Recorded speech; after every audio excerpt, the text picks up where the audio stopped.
Cheers. Cheers. To history. My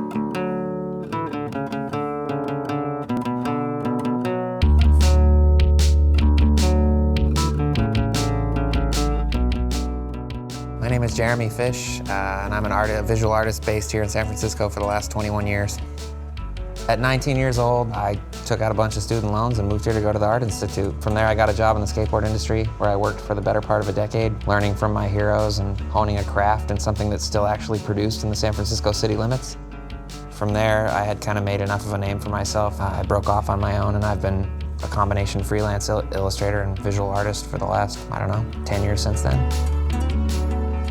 My name's Chris Cosentino. I'm chef owner of Cockscomb restaurant in Boca Raton here in San Francisco. You know, I started at Johnson & Wales in '90, graduated in '94, moved to Washington, D.C., worked for a couple chefs there.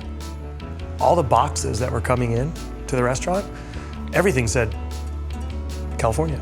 All the produce, California. All the wine, California. It just made logical sense. I moved to California, and 6 months later, packed up and drove here. It is the obligation of the visual artist to present something that's good to look at. But that's step one. Step two is to take into consideration that there are other bits of information that you want people to take away from that drawing. And that's something that, to me, is when you take your responsibility to the next level.